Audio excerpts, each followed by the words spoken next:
तो जैसा कि हम लोगों ने इलेक्ट्रोस्टैटिक्स में देखा था कि अगर एक चार्ज रख दे एक जगह पे, पॉजिटिव चार्ज अगर रख दे, तो इसके कारण एट दिस पॉइंट यहाँ पे इलेक्ट्रिक फील्ड क्या होगा।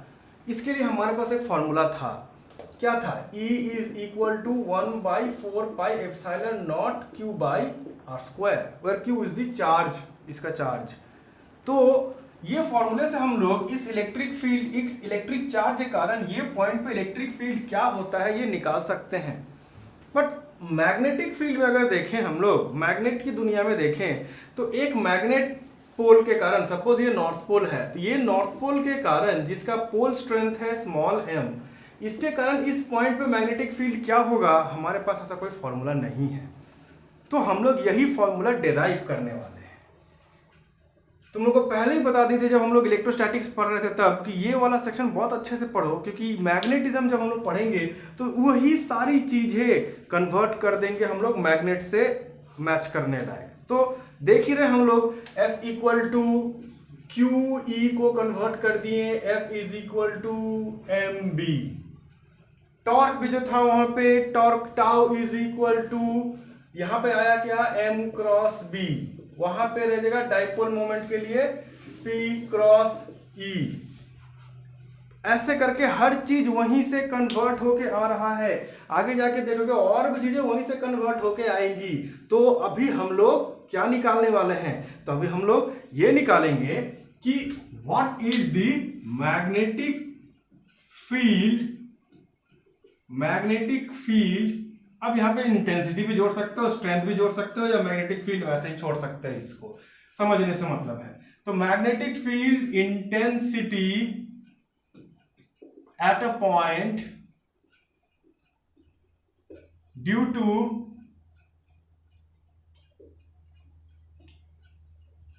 a magnetic pole of pole strength small m। तो कैसे निकालेंगे इसको, ये तरीका थोड़ा सा अनोखा है, इसको जरा ध्यान दो बढ़िया से। कैसे करेंगे, दो मेथड्स में इसको करेंगे। हम लोगों ने कुछ दिनों पहले ही एक डेरिवेशन किया था कि what is the magnetic field at the centre of a current carrying coil. एक कॉइल ले ली थी जिसमें करंट कैरी हो रहा था, और उसके बीचों बीच सेंटर में क्या था मैग्नेटिक फील्ड, ये हम लोगों ने निकाला था। तो पहले वो सिस्टम लेते हैं। हम लोग क्या करते हैं, एक कॉइल, ये रहा एक कॉइल, साइड वाइज है, थोड़ा तो साइड वाइज बनाने की कोशिश कर रहे हैं, ये रहा साइड में।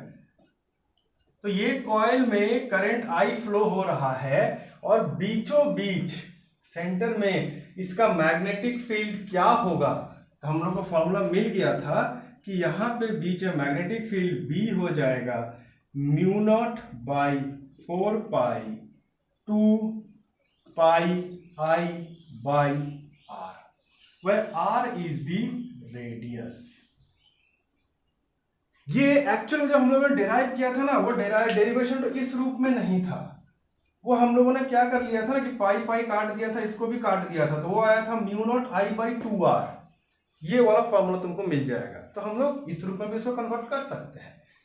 तो फिलहाल हम लोग क्या अभी तक पहुंचे हैं कि एक करंट कैरिंग सर्कुलर कॉइल ले लिए, और उसका बीच में मैग्नेटिक फील्ड कितना है ये निकाल लिए।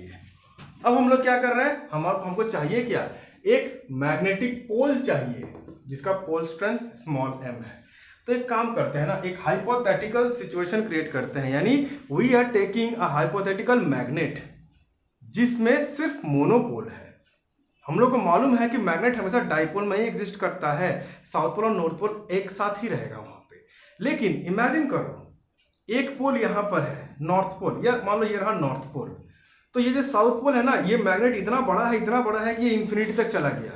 अगर इन्फिनिटी तक चला गया तो ये साउथ पोल कहाँ चला गया, इन्फिनिटी में। दैट मीन्स हम समझ सकते हैं कि ये नॉर्थ पोल अकेला है यहाँ पे। इसके कारण निकला हुआ मैग्नेटिक फील्ड बस ऐसे ही भटक रहा है, सीधा सीधा निकल के चला गया, घूम के जाके इसके साउथ पोल में नहीं घुस रहा है, क्योंकि इसको मालूम ही नहीं कि इसका साउथ पोल है कहाँ पे। तो ये मैग्नेटिक फील्ड यहां से नॉर्थ पोल है तो एकदम सीधा रेडियली आउटवर्ड निकल रहा है, ऐसे करके, बिल्कुल जैसे कि एक पॉजिटिव चार्ज से रेडियली आउटवर्ड इलेक्ट्रिक फील्ड्स निकलता था। बिल्कुल वैसे यहाँ पे निकल रहा है। तो ये एक हाइपोथेटिकल सिचुएशन लेते हैं हम लोग, और ये रहा वो मैग्नेट।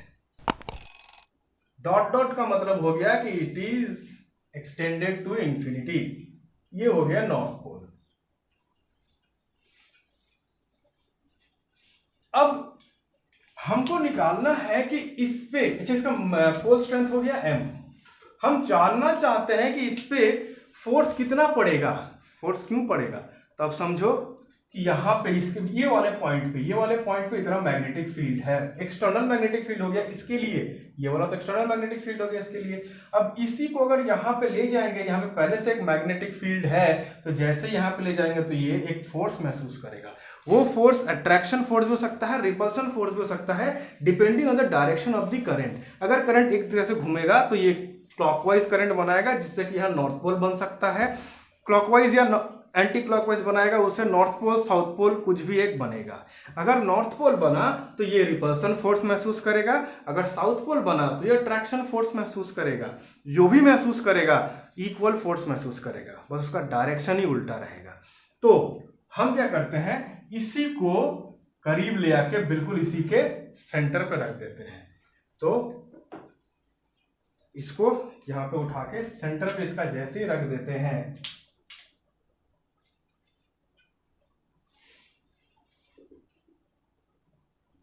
ये हो गया हम लोगों का नॉर्थ पोल, जिसका पोल स्ट्रेंथ हो गया m, और साउथ पोल इंफिनिटी में है। तो यहां पे हमको मालूम है कि force experience by a pole, force experience by a pole, उसका फॉर्मूला क्या होता है, देयरफॉर फोर्स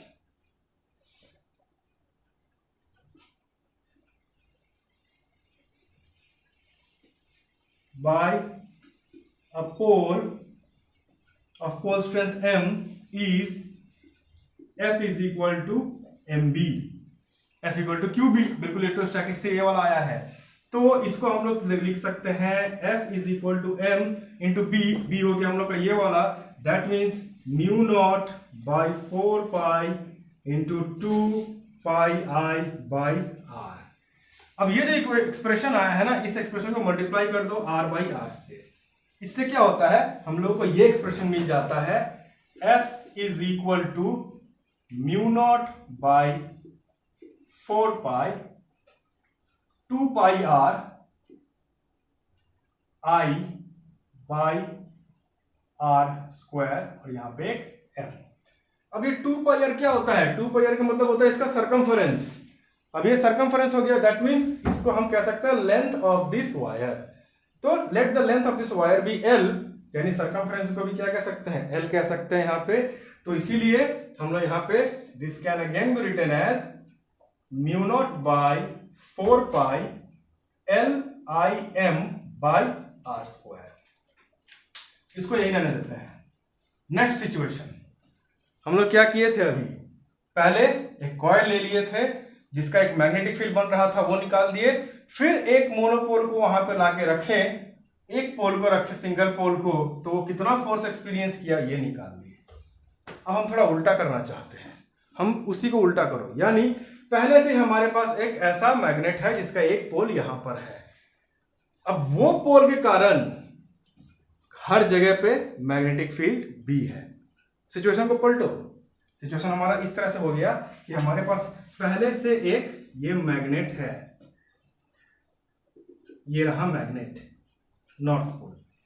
अब इस मैग्नेट जिसका पोल स्ट्रेंथ कितना है m, इसके कारण हर जगह ये वाला पूरे जगह पे मैग्नेटिक फील्ड B है।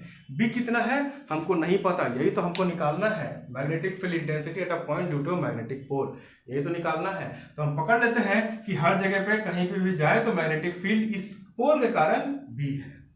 अब क्या करते हैं हम लोग, एक कॉइल ले आते हैं, करंट कैरिंग कॉइल। अब अगर एक करंट कैरिंग कॉइल ले आके यहाँ पे हम रख देते हैं, ऐसे रखते हैं कि कॉइल का सेंटर हो जाता है ये मैग्नेट का पोल, तो जाहिर सी बात है ये कॉइल इसके इफेक्ट के अंदर आके एक फोर्स महसूस करेगा, वही जो यहां पे हुआ था, कॉइल के मैग्नेटिक फील्ड के अंदर आके मैग्नेट ने फोर्स महसूस किया था। इमेजिन, बिल्कुल ऐसे ही करना, ज्यादा डिफिकल्ट नहीं है। ये अगर एक मैग्नेट है, ये ऐसे रखा हुआ है तो इसमें कोई असर नहीं पड़ेगा। लेकिन अगर एक्सटर्नल मैग्नेटिक फील्ड, मान लो एक्सटर्नल मैग्नेटिक फील्ड ला दिए यहाँ पे, कैसे ले आए, ये वाला एक दूसरा मैग्नेट ले आए, दूसरा मैग्नेट लाते हैं, जैसे ही इसके मैग्नेटिक फील्ड के भीतर अगर ये आ रहा है तो इस पे कोई ना कोई फोर्स लगेगा ही लगेगा, अट्रैक्शन रिपल्सन कुछ भी। इसी को एक अलग एंगल से देखो ना, जब तक ये ऐसे ही अकेला था तब तक इस पे कोई फोर्स नहीं लगा था।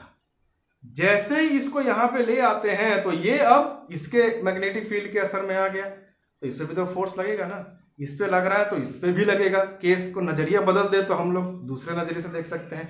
पहले हम लोग मैग्नेट पे खड़े होकर मैग्नेट के नजरिए से देख रहे थे, मैग्नेट का फोर्स हम लोग निकाल दिए कि मैग्नेट ने कितना फोर्स महसूस किया।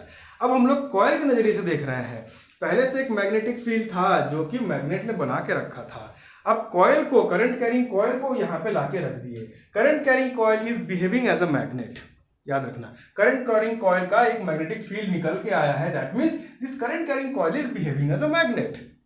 जैसे यहाँ पे रखते हैं तो वो जो फोर्स महसूस कर रहा है वो फोर्स का फॉर्मूला क्या हो जाएगा, it will be the force experienced by this current carrying coil will be ILP। ये फॉर्मूला हम लोगों ने एकदम स्टार्टिंग में ही पढ़ा था।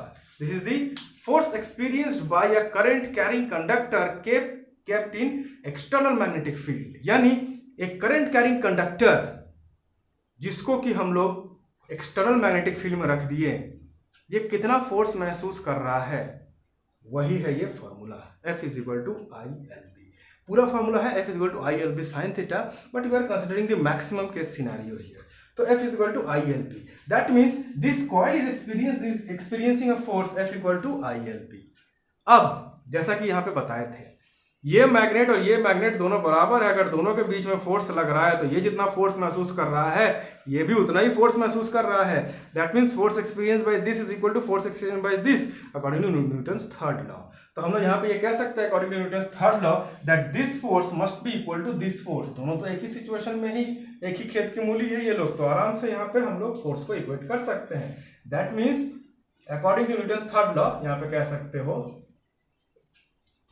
According to Newton's third law के साथ ये बोलना जरूरी है कि when they are in equilibrium, ऐसा नहीं कि झटक के भाग गया, ये भी भाग गया, when they are in equilibrium, यहाँ पे शांति से रखा हुआ है, पकड़ के बैठे हुए, ऐसे करके हम लोग पकड़ के बैठ भी सकते हैं। In that case also according to Newton's third law this force is equal to this force, F1 is equal to F2, F1 is equal to F2, where F1 is force experienced by the magnet, F2 is the force experienced by the coil, ये याद रखना। तो mu naught by 4 pi ILM by R square is equal to ILB। तो IL cut गया, finally हम लोग को मिल गया formula B is equal to mu naught by 4 pi M by R square, which is same as the formula which we obtained in electrostatics, which was electric field is equal to 1 by 4 pi epsilon naught Q by R square।